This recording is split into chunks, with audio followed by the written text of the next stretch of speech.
Hi, this is Caroline Hamilton, and I'm going to be your presenter today.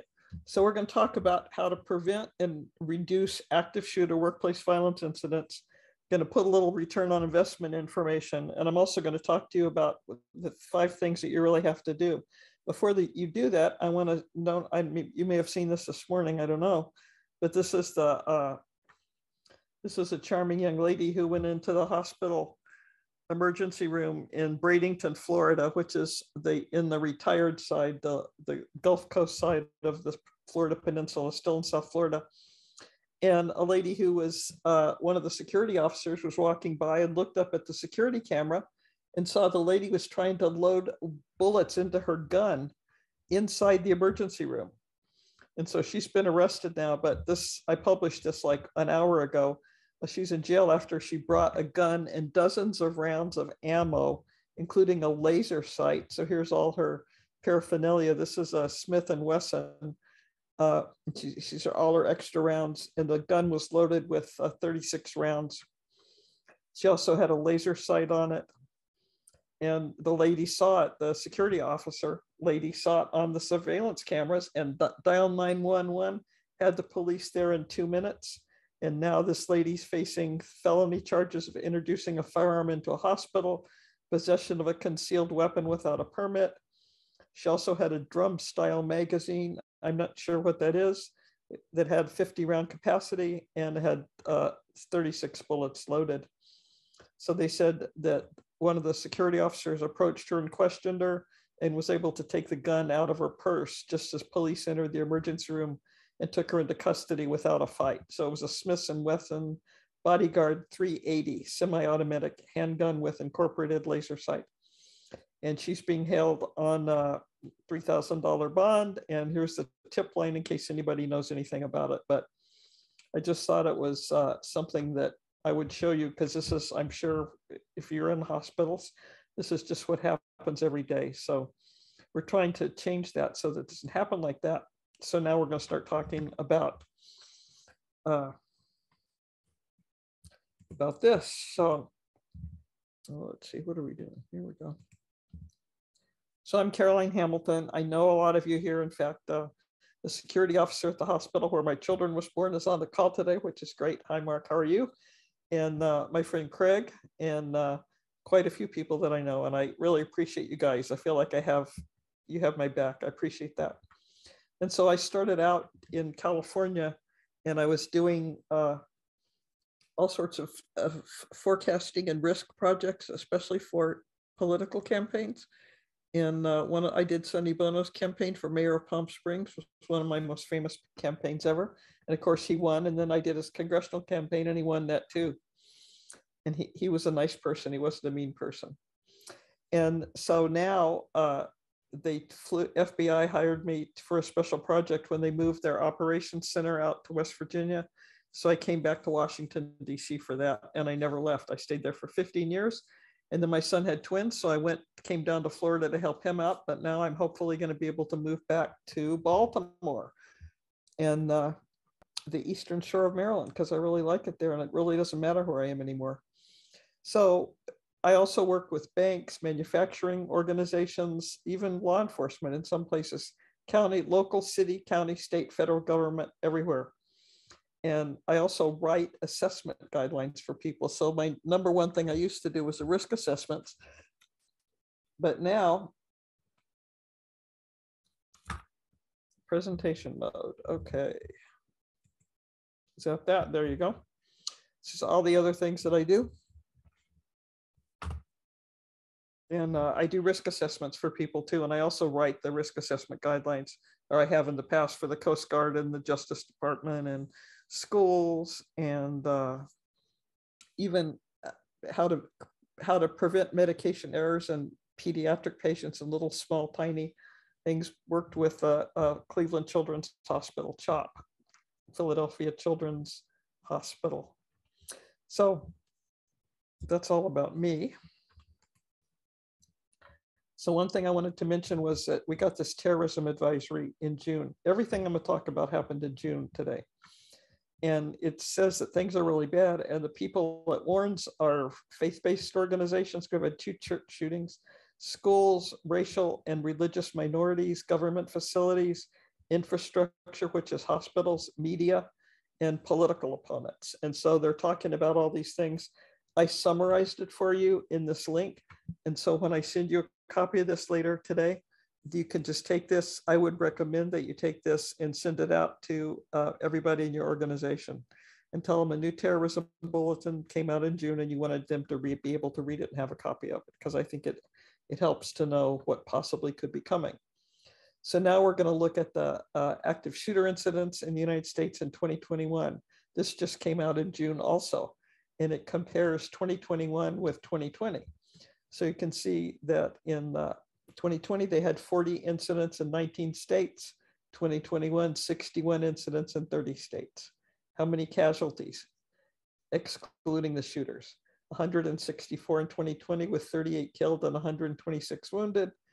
In 2021, only halfway through, we already have 243 with 103 killed and 140 wounded. So that's triple.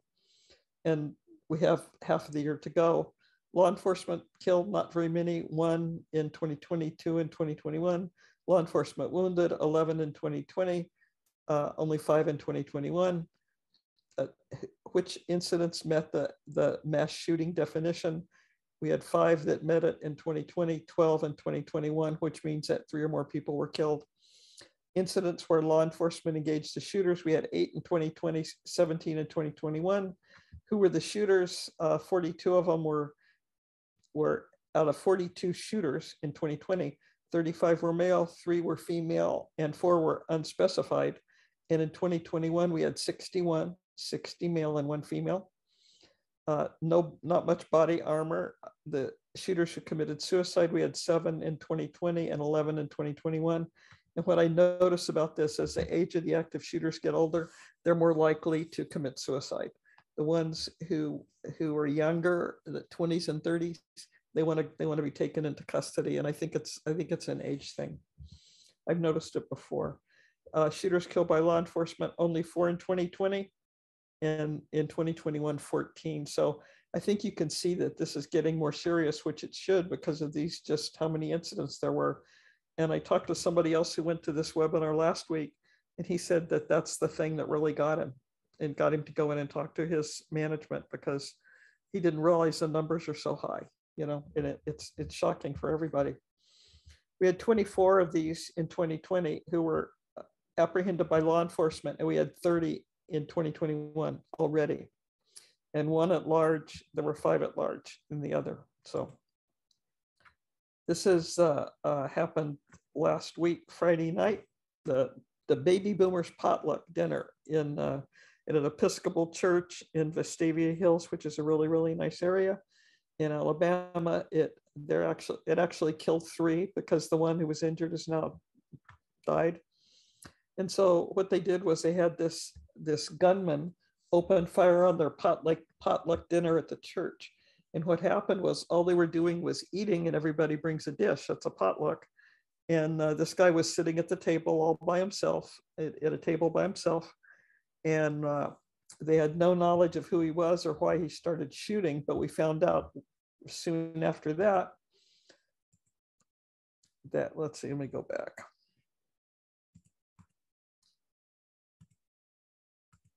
Nope, wrong way.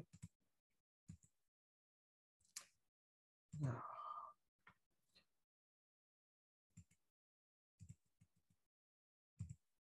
Sorry about that. So what they found out about him, this changed, but what they found out about him was that he was a gun dealer. And apparently he was on sort of hard times because before he came here, he had just moved his firearms business to his home. He didn't know anybody at this church. They said they thought that somebody had seen him there before, and he didn't know any of the people that he shot. It was completely random. And the reason that they were able to stop the shooting at this level was because one guy rushed him, and they threw him down on the ground and tied him up, just like they did in the next instance. So these faith-based organizations are starting to fight back. And I work with people there, and we've even done webinars for them. So this is the other one that was in June. This is a Geneva Presbyterian church shooting. It's in Southern California in Orange County. And again, they had no access control, but the shooter, because what the shooter did when he went there was he nailed and glued the church doors shut. So he nailed them shut. He glued them shut with super glue. Then he took a nail gun, a loaded nail gun out, and he nailed them shut. And then he put a chain around them with a deadbolt on it. Pretty incredible. And this was also a church of senior citizens. So he shot 10 of the people who were age 75 to 90. And there was a doctor in the congregation. There were 43 people who attended the service that night. And the doctor had brought his mother in there to help her because her mobility was compromised. So he hit the shooter. He just picked up a chair and hit the shooter. He stopped the shooter, but he was killed by the shooter. And then this congregation leaped up to their feet. They set on this guy who was a shooter, took his gun away, and then they tied him up. All they had was extension cords. They didn't have rope or anything. They tied him up with all the extension cords available in the church and called the police. And why did he do it? He did it because the shooter was Chinese, and this was a church with a Taiwanese congregation. And he was angry at them for not wanting to be Chinese. So that's why he shot 10 people. So this is a Tulsa shooting. So this was a healthcare organization again, and 4 victims killed. And it was a big campus, St. Francis Health Systems. That's where the big hospital medical center is in Tulsa. And this is the Natalie building, which was it's a medical building there. And so what happened here was this guy Lewis, who did the shooting, killed two doctors. He got out of he had a back operation. He was released by the doctor on May 24th and told they weren't going to give him any more access to pain medication. And so he went right from the hospital to the gun dealer and got an AR-15 style rifle from a local gun store. And then the next day took it to the hospital along with his Smith & Wesson semi-automatic handgun he'd bought from a pawn shop. And he went right into the building because they had no access control. He went upstairs to the second floor. He killed Dr. Preston Phillips, who was a really nice guy, they say, and also his associate, who was a female, Dr. Stephanie, and had a family and kids and everything. And he shot and killed both of them. He also killed the receptionist as soon as he saw her. And he also killed another medical assistant. And this is everybody sitting out, waiting to see what happened. So he was found, Dr. Phillips was found dead in the second floor exam room. He was an orthopedic surgeon. He was very well educated. And so what could have prevented this? So we want to sort of look at the controls and say, what could we improve on? So do you think that a faster police response would have helped? No, because he had a semi-automatic, so, and an assault rifle. Would change in policies and procedures help? Probably not, unless it was that they have screening in the lobby. Was a security officer present? No, they weren't. Was there a receptionist? Yes, but she was killed by him right at the beginning. Yeah, Stacy Porter, who you see on LinkedIn a lot, he's a friend of mine too. He wrote, a lot of people are ditching the run, hide, fight. Many are risking their own lives by fighting back to ensure other lives aren't lost. And that's certainly true of the church group. And I wonder too, if it's because if you go to church and you believe in God and heaven and all that, that maybe you're not as afraid to die as somebody who doesn't have that particular belief system. So again, they had a receptionist, but she didn't have any kind of alarm system, and he killed her first. They didn't have any kind of panic alarms or anything. So the only thing that I think that could have prevented this, and this was a really wake-up call for me just figuring this out, was you need to start talking to your management about putting in concealed weapon detection screening to enter the building. It's just, as we go, you've seen I put out 1,575 risk alerts now. And the majority of them are about guns and shootings. And all of them could have been avoided if people didn't have 100% access to the building through the front door all the time, which is what's happening right now. So we're going to talk more about the concealed weapon screening. And again, like Stacy did, if you have a question, if you have a comment to add, just add to it, and if I miss something, tell me, and we'll add it to the next one. So this, right after Tulsa, right after Geneva, now we have Encino Medical Center. So this guy also had back surgery. This guy also wanted medication. He wanted anxiety medication. So what he did, I guess he went running with his dog, and then he drove his car to this big medical center hospital in Los Angeles, parked his car in the middle of the street, just left it there, took his dog on the leash into the emergency room of this hospital. And then he demanded pain medications, or he said he was going to stab somebody. So he barricaded himself in the emergency room for 4 hours. The SWAT team was there. They were trying to negotiate with him. But at the end of the day, he ended up stabbing a doctor and 2 nurses. And so they had to take 3 of them to the trauma center, which was Dignity Health in Northridge, one of the Dignity hospitals, in critical condition. And one of them had to go undergo surgery. And he had a lengthy criminal record. He had 2 arrests last year for battery of a police officer and resisting arrest. So the Benjamin Roman, who was the ultrasound technician, and he was there before the stabbing, he said he saw the man had a dog with him on a leash and could have been high on drugs, because he said he looked very nervous and anxious and he was drenched in sweat. So there was a lot of blood. He hit one of these women in the stomach, I guess, stabbed her in the stomach. They didn't describe the knife or anything. This is the next day. So every single day, I'm just like having a nervous breakdown on this stuff. So this is a lady who was picked up by police or ambulance technician on a mental health hold because she was having problems. They strapped her to a gurney at an HCA Conroy Hospital, which is outside of Houston. And they took her on the gurney into the main hospital, and she took out a gun and started firing. They strapped her down to a gurney, and they didn't check to see if she had a gun. So just think about that for a minute. Luckily, she didn't hit anybody. The EMS guy saved the day by disarming her, which I guess wasn't hard since she was completely tied down, supposedly. And so this is just another example of the same thing. They thanked the guy for working quickly. Lady was 65 years old, arrested, charged with 1 count of fatal felonies and 1 misdemeanor count of unlawfully carrying weapons in a prohibited location. And this is another reason why I want everybody to have those signs on their door if you're a hospital or healthcare center that says no weapons zone or gun-free zone or something like that. And that can be your policy, and you can have your board say that that's your policy, and you can put it in the policies and procedures. And then if you end up going to court later, you can say it was clearly marked at the entrance that we're a no weapons hospital.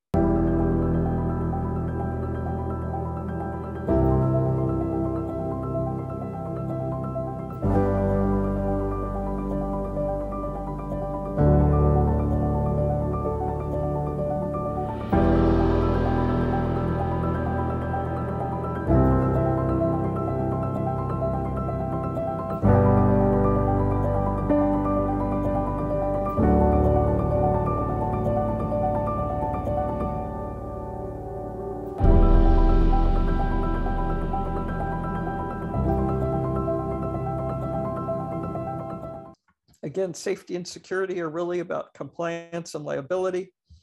And there are giant hammers now that make sure that you comply with this if you're healthcare. One's the OSHA General Duty Clause. That's not just healthcare. That applies to everybody who employs anybody in the United States. So it's the corner flower shop, it's the restaurant, it can be the FBI. You know, everybody's subject to the General Duty Clause. And a lot of states have additional rules. California, New Jersey come to mind, Washington State, that require employers to maintain a safe environment free of recognized threats. And I'm going to show you this General Duty Clause. There's not a workplace violence plan, even though one did pass the Senate yesterday, day before yesterday. And that's going to be the OSHA federal standard for workplace violence. And it's going to include, it just passed, not last night, last week. This is a Senate bill that Tammy Baldwin put up, but this did pass yesterday, the Workplace Prevention for Healthcare and Social Service Workers Act. And it passed with 26 co-sponsors of both parties. So that's a good thing. The House bill had passed a year ago, April 20th, I think, in 2021.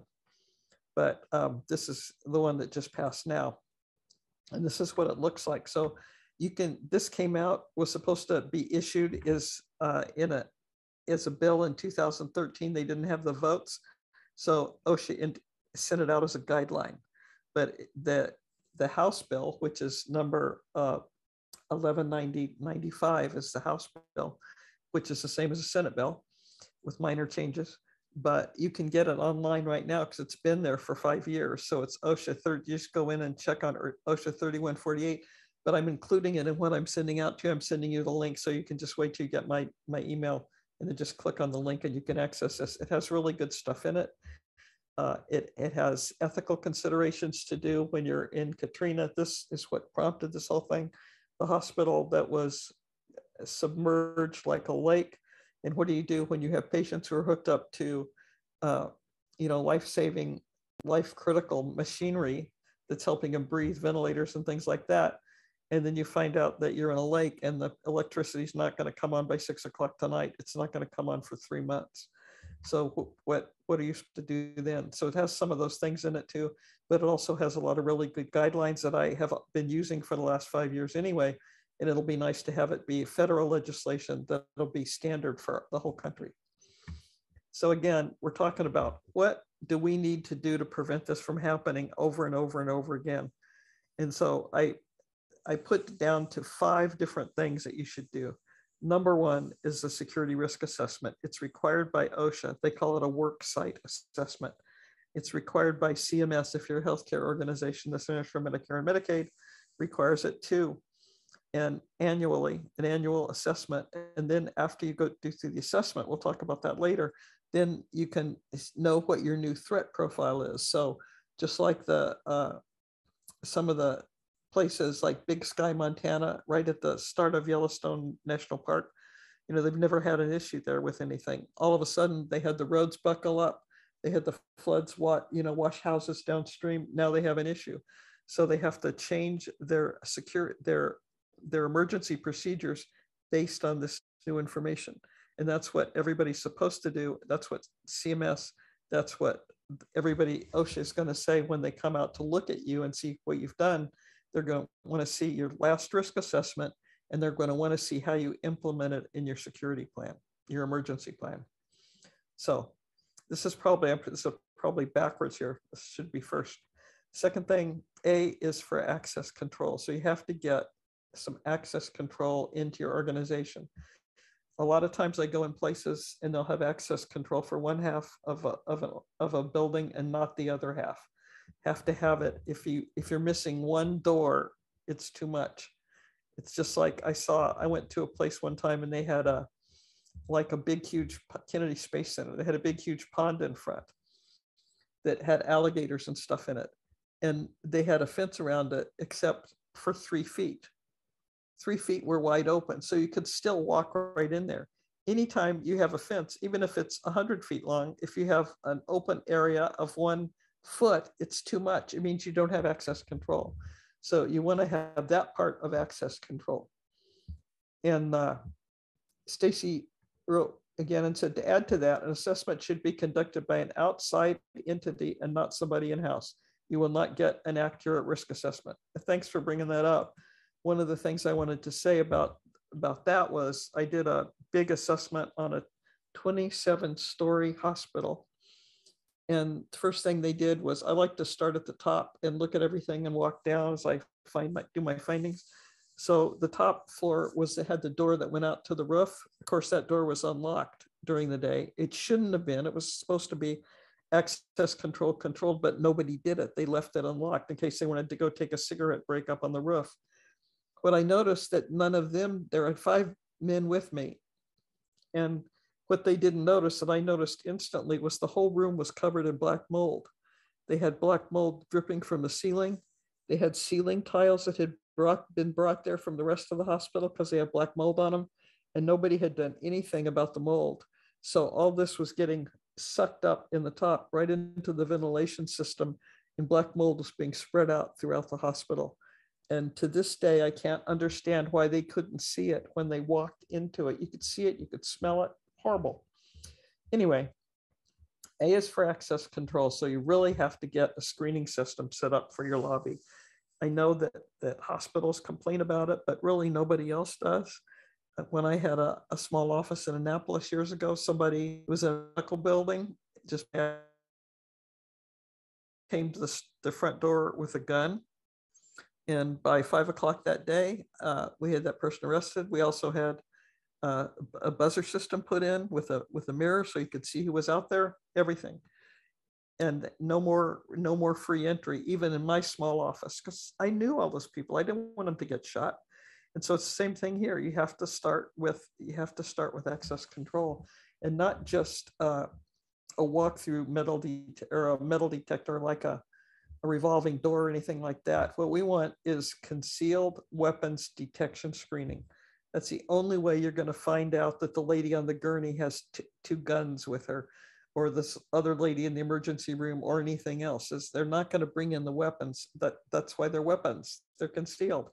We had one in Naples, Florida, where we did an assessment, and they told me they had somebody who was on the operating table having eye surgery, and all of a sudden his gun, he was completely anesthetized. And all of a sudden his gun, which they hadn't checked to see if he had a gun, they didn't ask him. He probably would have told them and gone out and put it in his car. But no, they didn't ask, they didn't tell, they didn't pat him down, and the gun fell out of his pocket during the surgery. And it didn't go off, but it made such a huge noise, everybody ran out of the room and took cover and just left this guy on the table. So, I mean, the concealed weapons detection is really important. I mean, it's so easy now. You can do like 3,000 people an hour can just walk through it. It's going to click on metal, the kind of metal that's in there, and it'll detect more than just iron that's usually metal detectors do. The old metal detectors don't have the right artificial intelligence built into them. So that's why you have to take your keys out, even at the airport. You have to take out your cell phone, leave it in the bowl, all the stuff.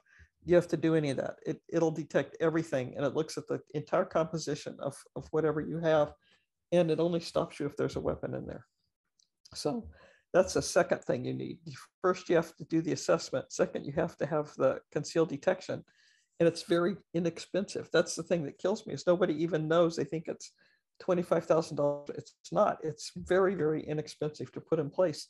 And you don't even have to monitor it, because it's got a computer screen with it that monitors it. And automatically, if they find it, if the system finds anything, it automatically alarms everybody, the sheriff's department, the police department, management, the state police, everything. It's done instantly, and all the employees at the same time. The other thing that I'm going to say we have to have is more current policies and procedures.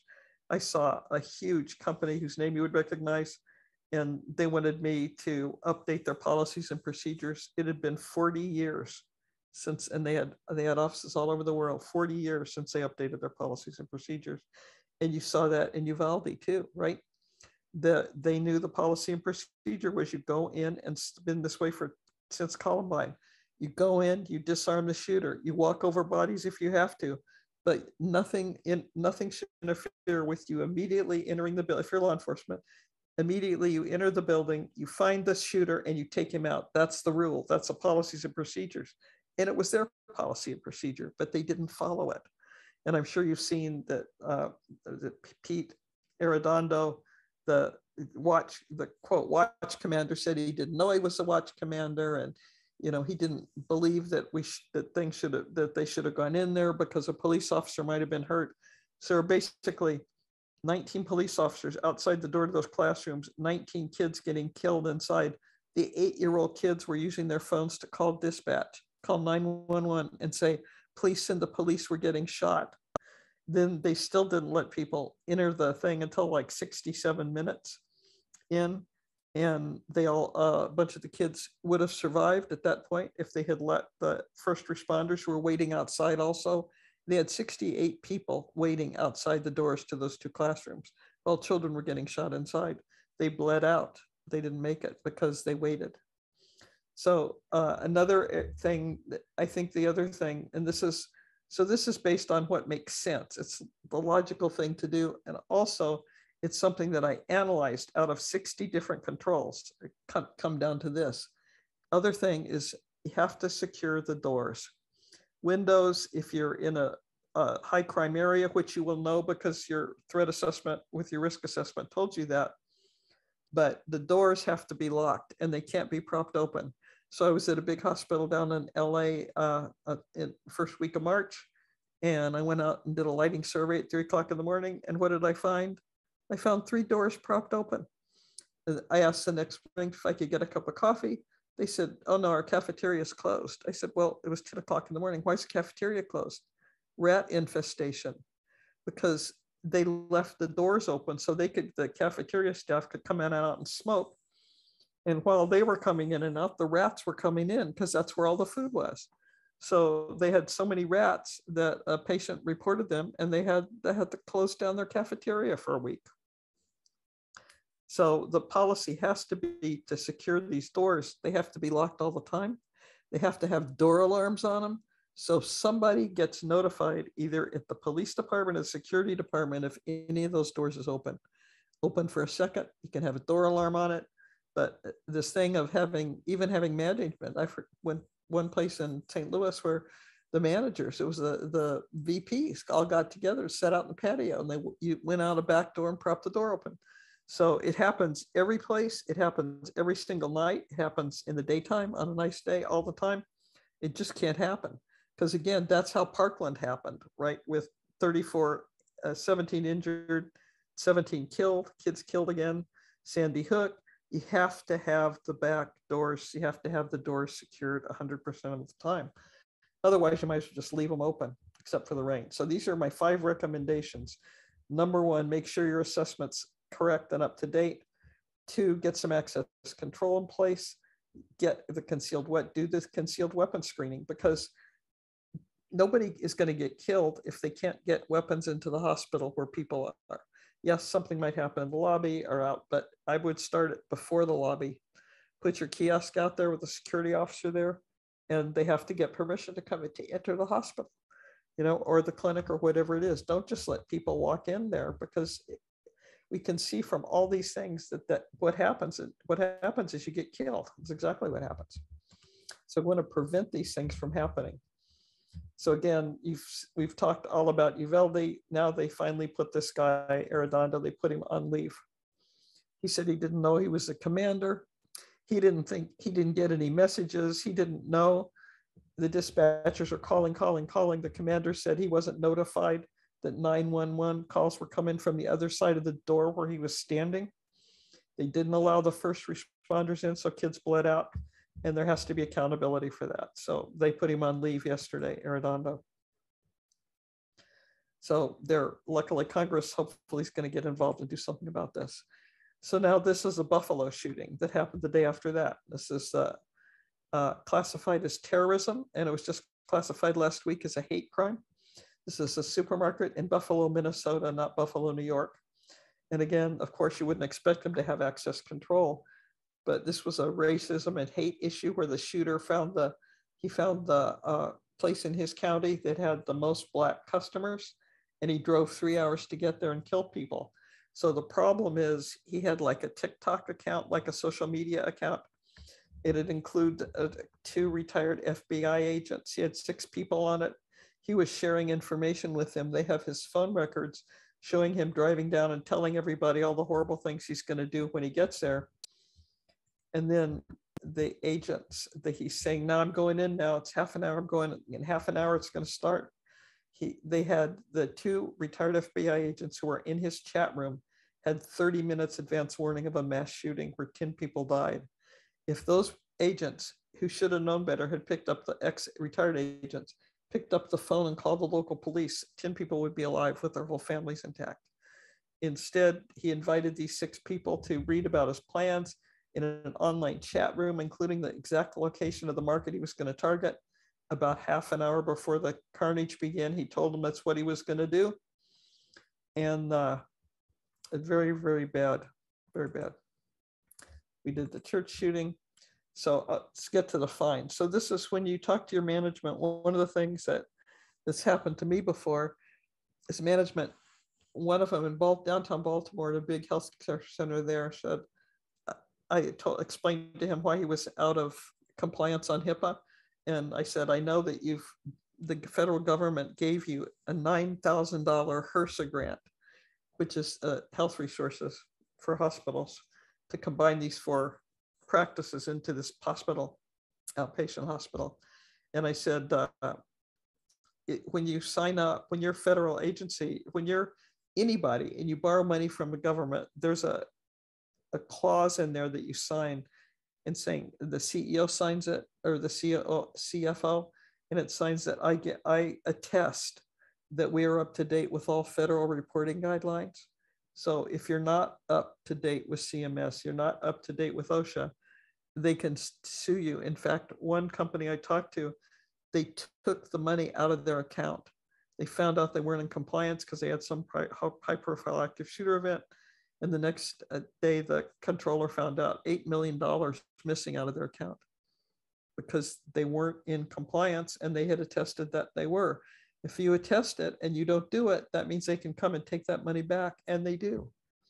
So OSHA can fine you up to $250,000 for non-compliance. But the problem with this is the real money from the wrongful death lawsuits, that like in the shooting in Las Vegas at the MGM Grand, the jury awarded $800 million, almost $1 billion, to reimburse all the claims that they had against them. Wrongful death lawsuits, wrongful injury lawsuits, and CMS does even more than that. So CMS, the Centers for Medicaid and Medicare, and the way that Medicare and Medicaid work is that the federal government wants people to be healthy. So it says, okay, we're going to reimburse you for any kind of life-saving stuff that you do, or health-related stuff. So I had a call yesterday from county health department, and they wanted to know if they have to do this. And I said, do you perform procedures? Yes, we do. We do well baby checks, and we do vaccinations and things like that. Well, then you have to comply with this. You have to do everything that CMS requires. You have to do a risk assessment. You have to do training for the entire organization every year. You have to do 2 drills a year. One can be a live drill, and one can be a tabletop drill. You have to have mass notification equipment, communications equipment. Those are all the things that you have to do. If you don't have it, what can CMS do to you? They can take a business card and write on it and say this facility is now closed, and tape it with Scotch tape to the front of your hospital, or your orthopedic clinic, or your hospice, or your dialysis center. Tape it to the front door, and you're finished. So you can't see patients anymore. In fact, the board and the management of that healthcare organization can be banned from ever receiving federal funds again. They actually put them on an exclusion list, so they can never get funding for their organization again. And you lose all this reimbursement. So if you're a hospital and you make $10 million a year, $5 million at least of that comes from CMS. So if you don't have the money coming in from that, and they tell you they're never going to reimburse you again, then you might as well close the hospital. And that's what happened. But they can also close the hospital if they think it's, and that's been happening in nursing homes. One closed yesterday, in fact, not in the Midwest. So again, 50 to 80% of a healthcare organization's revenue, especially if they're a nonprofit, is going to come from CMS reimbursements. So that's the worst penalty of all. Again, they've identified that doctors could be a target for violence if they refuse to prescribe pain meds. We've had 5 or 6 risk alerts about those, where the guy comes in the office and wants pain medication, and they've adopted a policy now where you can come in and you can see a doctor, and the doctor can prescribe it, but you can't come in and get opioids on demand. You have to wait 24 hours for them. So they've had people chase the staff around, tell them they're going to kill them if they don't give them painkillers. And in this case, this Dr. Terry Hunt at the Mayo Clinic, he dismissed both patients. They can never go to the Mayo Clinic again. And when he heard about this other attack on a medical clinic in Buffalo, Minnesota, he said, first thing I assumed was it had something to do with pain meds. And it makes us ask about our own workplace. How secure are we? And so that's what people have to start asking, because you've got to be more secure than we are now. And again, this is a continuing problem. They had a situation in Minnesota at Athena in Buffalo, Minnesota, Violence in healthcare settings happens every day in every shift in all units of the hospital. 95% of their nurses say they don't feel safe from violence when they go to work. And in this one, they had a guy who again had bad back surgery. He lost his house, he lost his wife, he lost everything. He ended up living at the Motel 6 and spent all his money on explosives devices. He bought guns. He made his own bombs in the Motel 6. And then one day he put them all in a suitcase and took a city bus across town to the clinic.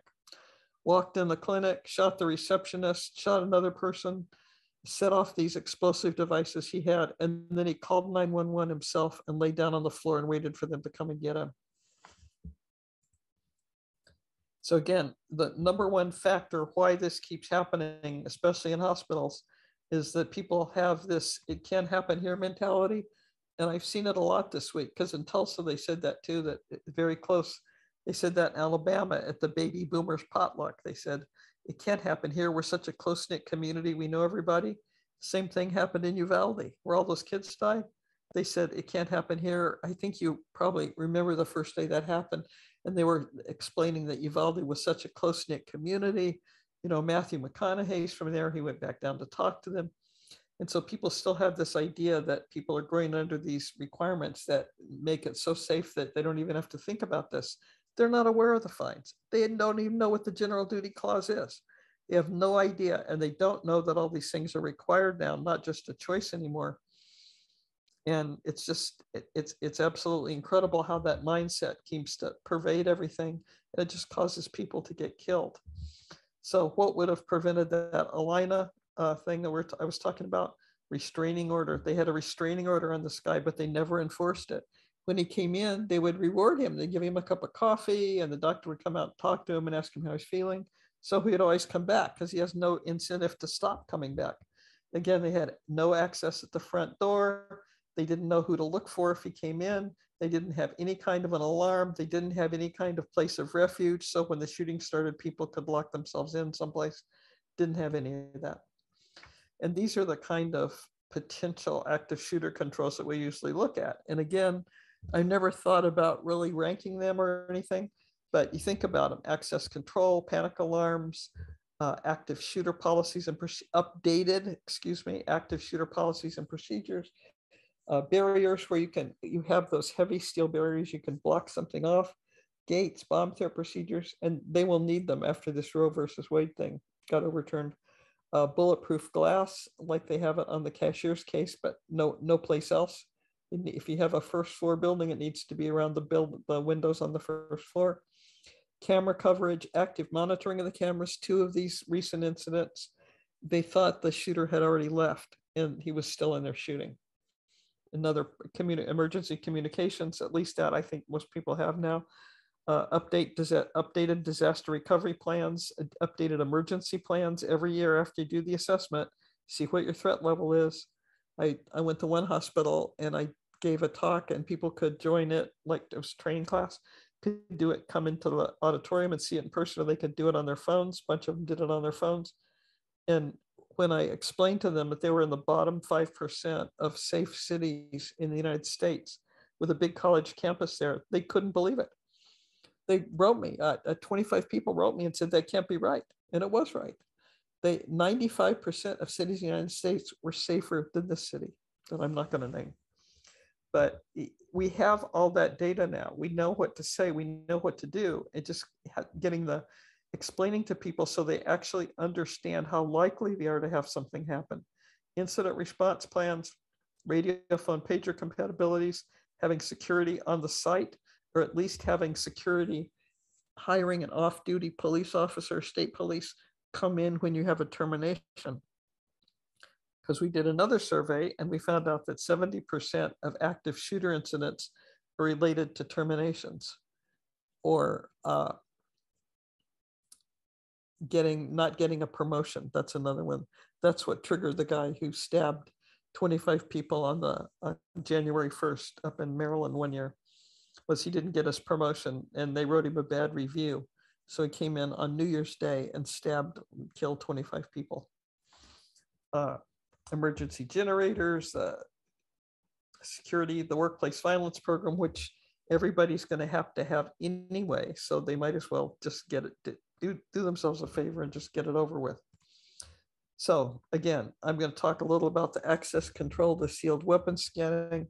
I know it's okay to badge somebody, to have a badge to know where they came from and keep their driver's license, but that's not going to help with somebody who wants to kill people and who's fueled by anger because he was hurt or because he hates his supervisor. We had one guy who waited 2 hours till his supervisor came back from lunch so he could shoot him in the head and kill him. So now we have these concealed weapon detection screening systems, and it keeps the concealed weapons out. Only 50% of hospitals, which operate 24 hours a day, do no screening at all. The last CEO of the Cleveland Clinic said when they put in screening equipment up in their top 3 hospitals in Northern Ohio, they found 40,000 guns and knives in the first month that those systems were in place. So just like that lady on the gurney, you have no idea the kind of weapons that are coming into your workplace, whether you're a hospital or not, but especially in hospitals because they run 24 hours a day. But if you're not screening, you're not going to know. I had somebody call me back after they put in a screening. In 5 minutes, they found 2 guns that they wouldn't have known about before. So, and the wands are not effective. It has to be the whole deal where it actually screens for every kind of a weapon. So, but I think showing management what the threat level is, how bad it probably is, and then showing them the return on investment, making a business case for having the weapon screening detection and those other 5 things I talked about, doing the risk assessment, it cuts down on your security officer requirements too, because you don't have to have people patted down anymore.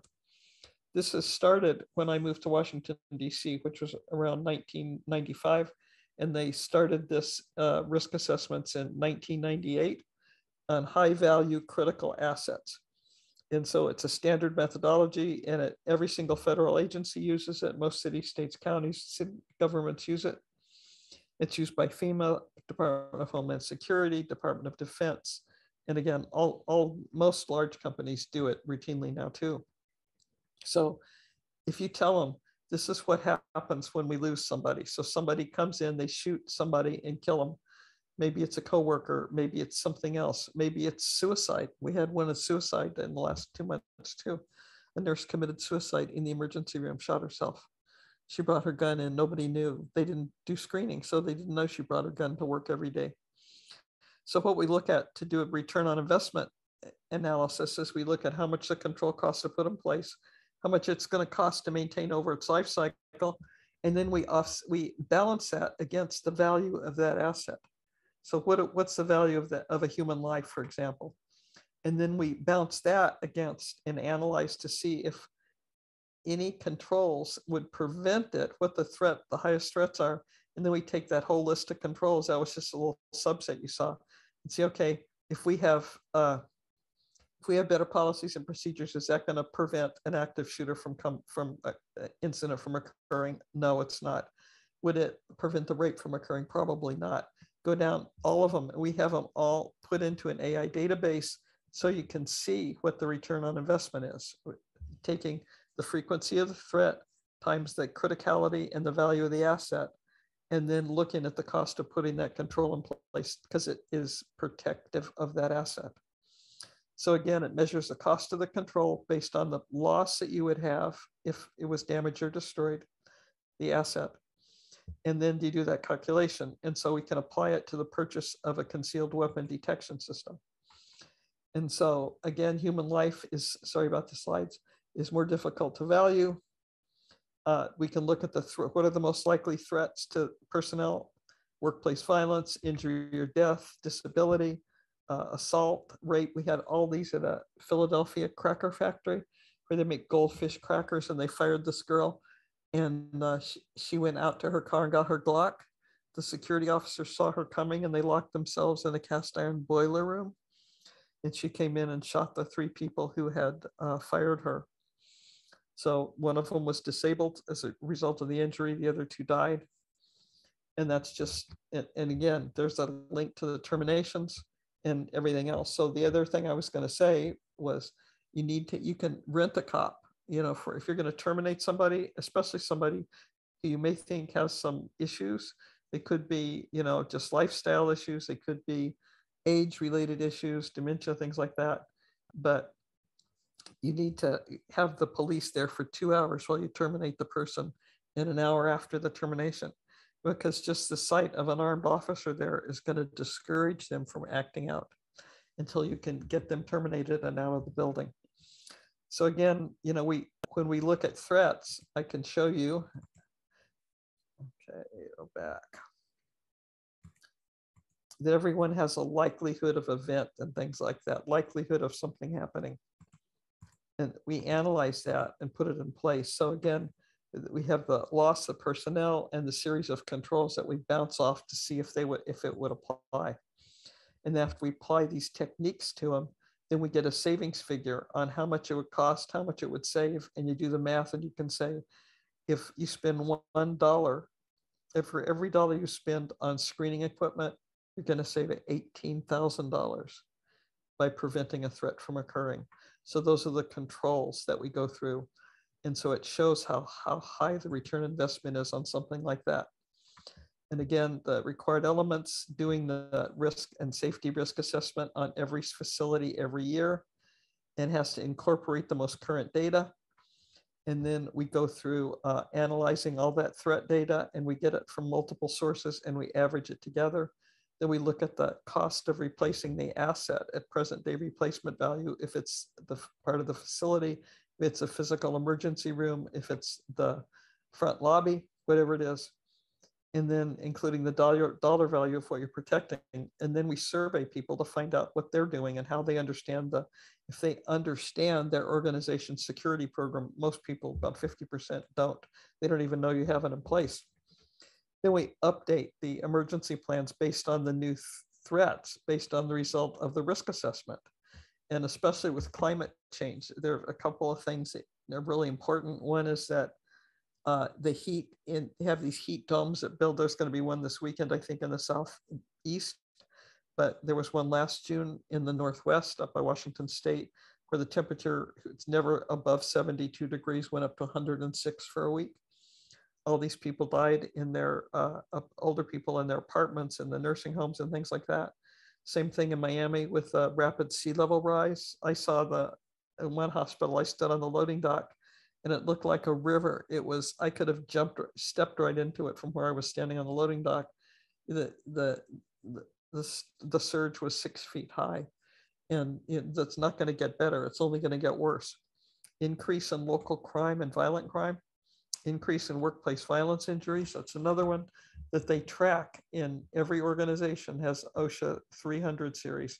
And that looks at what happens to the people who work there, the staff members. Better communication system to automatically inform people. A judge said lack of security is not a legal argument. That's what they said in this Cracker Factory lawsuit. And they were sued for $64 million. They lost the case. Stanford Health sued for $82 million, lost the case. McDonald's sued for $27 million, lost the case.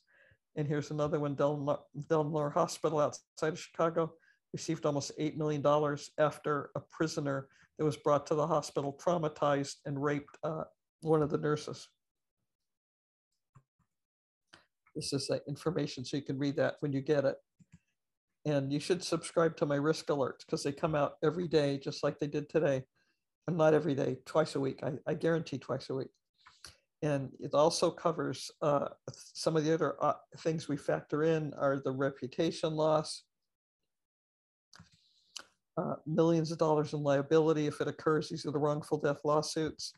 So this all protects you, even if you don't have a fatality. If OSHA comes to your office and said they had a complaint against you, and you could show that you've actually done the assessment already, and remember that clause, recognize threats, it shows that you recognize the threat, you research the threat, you know exactly what the likelihood of it happening where you are is, and that takes away your liability because it wasn't willful.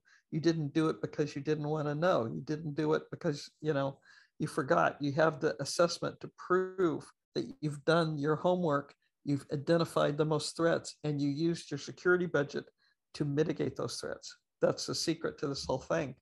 It saves you from being sanctioned, saves you from monetary fines, and OSHA can actually put an OSHA personnel in your office and have them sit there, and you pay them for a whole year, and they check everything that you do. And I think that's worse than the fines. So again, return on an investment for concealed weapons detection system, take the loss of a human life, the $10,000 to replace that staff member, $3 million in a wrongful death lawsuit. A potential loss is $3,010,000. Cost of a concealed weapon system from $1,000 to $1,500. Annual cost $18,000. Return on investment for every dollar you spend, you save $18,000. So it's pretty substantial, and it makes a huge difference. So what you're doing is setting up, you're not just doing an assessment, you're setting up a continual cycle of improvement. So you start out the first of the year, you take your plan from last year, you check the threats to make sure they're the same, or you note where they're different. You see if you have any new high value assets, maybe you've doubled your staff. You survey the people, and we evaluate all the controls to see what the implementation is. So if you buy, like most security director's office, if I go in there, I'll see a cardboard box on the bookshelf. It's their wand, their metal scanning wand that they bought, but they've never used. So if you have it and you paid for it, but you never used it, it counts as 0 implemented. And then you come back at the end of the year, you get your budget, you make the controls, improve the controls that you can afford to. And then next year you start again with looking at the threats again. And this is a cycle. So you're tightening things down every time, just getting better and better and better. So we can identify the assets. We can use all these data, including your internal incident reports, incorporating all these government reports that we get, using the FBI Uniform Crime Index to go down to your zip code and see what the crime level is there for all the major threats. And then we also use the active mass casualty data, because it turns out there are only 2 or 3 states that are very likely to have that. Of course, California, Texas, Florida, the top 3. And then we average this stuff together. So if it's your site and the threat occurs 5 times a year, and in your industry, the same thing 5 times a year, but the Uniform Crime Indexes put you at 12, which is really, really low. So then we just average these together. We get 22, divide it by 3, and it means you have a chance 7 times a year. That's the odds are, every 7 years you're going to have one of these threats occur. So that's how the math works on these. And again, so I went to shows and I started looking at these solutions that I was talking about, and I found this Athena Security Entryway system. And again, this was the only one that meets federal standards. It's the only one that detects all kinds of metals, not just iron, and it maintains the highest traffic flow. Again, you can also use the analytics in it to open and unlock doors. So have a shooting in the parking lot, you want to lock down all the doors for obvious reasons. Turnstiles, you can view it and see it on your cell phone, what the results are. You don't have to take anything out. It can see the difference between a weapon and a cell phone or a key or a watch. Or you see all these people standing, taking their belt buckle off. It eliminates all those things. So you can walk through it with your headphones on and a backpack. Here's the recording device, seeing everything. Here's the checking devices. And now I'm putting in a way to put banners on these so they look more welcoming. So they say, welcome. And they have your colors on them, whatever they are, if it's a university or something. And proved to detect more concealed weapons than any other system. And the cost, I thought, was very affordable. So again, a thing of looking at the controls that you already have, or like that metal scanning wand, or the controls introduced to staff, are they using them? Are they trained on them? And then you get your controls by return on investment, showing that in adding somebody even half time to your security staff, 15,000 to 1 return on investment. For every dollar you spend, you're going to save $15,000 by preventing all these other things from happening. So the bottom line, prevents compliance, reduces liability, prevents these incidents before they happen. Let them happen to somebody else. The lack of security is not considered an effective legal argument. And I think if you don't have the concealed weapon system, that's the first thing you should get. Then you can fill in with the other things, but it's the only way to make sure that nobody's going to get killed in your facility. because you're scanning them and you just don't let them in if they have a gun. But again, you know, all these laws are changing. You can call me again if you feel like discussing any of this. I have a question here. It is recommended that these devices be concealed. No, not really, because they can't circumvent it. They can't get into it unless they pass through. So there's no way they can circumvent it in any way. And there's no way to, it has to be able to do a whole body scan, depending on whether you're in the winter, if your gun is in your jacket or it's in your pants or whatever. And so, so that's how it doesn't have to be concealed. Just having it is enough. And if you have any more questions, you can contact me. There's my email address, caroline@riskandsecuritylLLC.com. I'm also on LinkedIn. I'm also on Twitter. I also have a phone number. It's 301-346-9055. And then Michael Green is the CEO of Athena Security. So he can set you up with, they're actually sponsoring some of these webinars for me. And I think that it's a good product. So I don't mind, you know, having a sponsor for it. It just gives me more bandwidth to get the word out to more people. And their Entryway program is really good. It's the best that I've seen. And so they can do a demo online for you. They can, and there's also, you can do a pilot project too. So where they set it up for you to try it out for 3 months. So you can ask them about that too and see if that. Thank you very much for the compliment, Joyce. I appreciate that. Thanks for being on here, Stacy. If anybody has any questions later, I know you have other places to go and things to do, AKA lunch, Friday. Anyway, thank you so much for coming. I really, really appreciate it. And it makes me really happy to be able to talk about these things because we want to save lives. I'm just tired of getting there after something, reporting after something horrible happens. For once, I'd like to get there before something horrible happens. So have a great weekend. Have a great 4th. And then we'll get back at it right away. Thank you for coming. I'll leave this on for a minute in case you have, I see we have more questions here. Hey, Craig, it was great to see you on there too. I like to have the audience that people I like in the audience already. So again, thank you very much. Thanks for you who had questions and who participated. Do you do any screening at your facility, Craig? I just wondered. And I'll have you again. So we're going to be doing things about as these big shooting weeks occur where we have like 10 shootings in 1 week. We'll be talking about them on our webinars. And I like to do a webinar for every separate event. So we're going to record them too, so you can get them later. And they go with the risk alerts basically. And just for laughs, does anybody have a concealed weapon screening system? Anybody who was on this webinar? You can let me know later, but I'm very interested in that because when you think about it logically, it just makes sense. You know, that you have to keep them out. It's the only way that's going to work. It's not by talking to them. It's not by being nice to them. It's not by anything. It's just, you have to keep them out. And we're lucky that we live in a time where we have the technology that can help to do that. So again, thank you very much. And I will talk to you all soon. Thanks. Bye-bye.